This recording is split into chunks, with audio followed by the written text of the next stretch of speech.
सूचना केवल हमारे विचार हैं, वित्तीय सलाह नहीं। निर्णय लेने से पहले खुद शोध करें। किसी भी लाभ या हानि के लिए हम उत्तरदायी नहीं हैं। बालकृष्णा इंडस्ट्रीज ने अपनी नई शेयर होल्डिंग रिपोर्ट्स रिलीज की हैं, जो फाइनेंशियल ईयर की क्वार्टर और पहले हाफ को कवर करता है, जो सितंबर 2024 के 30 तक चलता है। ये रिपोर्ट कंपनी के शेयर्स की डिटेल्ड जानकारी देता है, जिसमें promoters, promoter groups, foreign investors, public investors और सरकारी एंटिटीज शामिल हैं। पब्लिक हेल्थ शेयर्स का परसेंटेज 2024 के जून में 6.66% से 2024 के सितंबर में 6.53% तक डिक्रीज हो गया। इस डिक्रीज से साफ है कि इस टाइम पीरियड में कंपनी में पब्लिक का हिस्सा डिक्रीज हुआ है।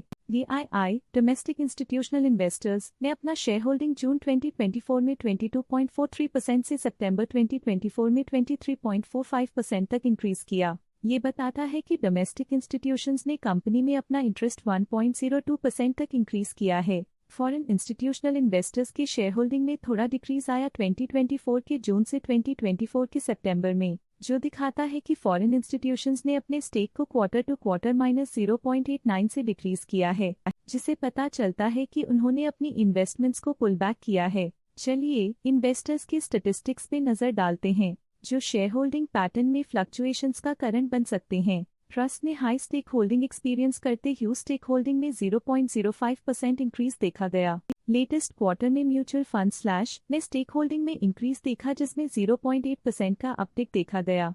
कोटक ब्लूचिप फंड ने अपने हिस्से को पिछले क्वार्टर में 1.91% से डिक्रीज करके 1.79% पे ले आए हैं। ये कंसेक्यूटिव क्वार्टर्स में -0.12% स्टेक्स डिफरेंस दिखाता है।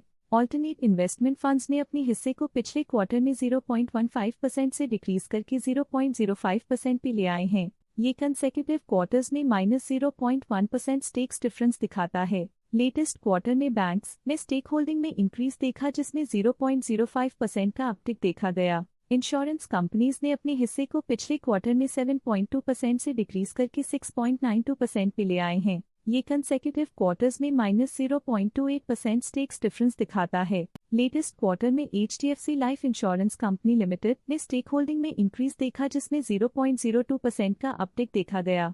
लेटेस्ट क्वार्टर में provident fund slash pension funds ने स्टेक होल्डिंग में इंक्रीज देखा, जिसमें 0.55% का अपटिक देखा गया। Parag Parikh arbitrage fund current quarter में 2.3% शेयर्स के साथ कंपनी में एंटर किया, जबकि प्रीवियस क्वार्टर में उनके पास 0% शेयर्स थे। Motilal Oswal manufacturing fund current quarter में 1.26% शेयर्स के साथ कंपनी में एंटर किया, जबकि प्रीवियस क्वार्टर में उनके पास 0% शेयर्स थे। HDFC mutual fund HDFC manufacturing fund current quarter में 4.79% शेयर्स के साथ कंपनी में एंटर किया, जबकि प्रीवियस क्वार्टर में उनके पास 0% शेयर्स थे। Life insurance corporation of India ULIP 00420091 current quarter में 4.3% शेयर्स के साथ कंपनी में एंटर किया, जबकि प्रीवियस क्वार्टर में उनके पास 0% शेयर्स थे। Parag Parikh flexi cap fund previous quarter में 2% शेयर्स ओन करते थे, लेकिन करंट क्वार्टर में उन्होंने कंपनी से एग्जिट ले लिया है। HDFC mutual fund HDFC multi cap fund previous quarter में 3% शेयर्स ओन करते थे, लेकिन करंट क्वार्टर में उन्होंने कंपनी से एग्जिट ले लिया है। DSP equity and bond fund previous quarter में 1% शेयर्स ओन करते थे, लेकिन करंट क्वार्टर में उन्होंने कंपनी से एग्जिट ले लिया है। Life insurance corporation of India previous quarter में 3% शेयर्स ओन करते थे, लेकिन करंट क्वार्टर में उन्होंने कंपनी से एग्जिट ले लिया है। Stake holding foreign portfolio investors category I के लिए पिछले क्वार्टर के मुकाबले में -0.92% से डिक्रीज हो गई। इस पिछले क्वार्टर में फॉरेन पोर्टफोलियो इन्वेस्टर्स कैटेगरी 2 की स्टेक होल्डिंग में एक नोटवर्दी इंक्रीज देखा गया। उनकी स्टेक होल्डिंग में 0.03% का सिग्निफिकेंट इंक्रीज देखा गया। ये था कंपनी का करंट शेयर होल्डिंग पैटर्न। देखने के लिए धन्यवाद। स्टॉक लेटेस्ट न्यूज अपडेट के लिए चैनल को सब्सक्राइब करें और वीडियो को लाइक एंड शेयर करें।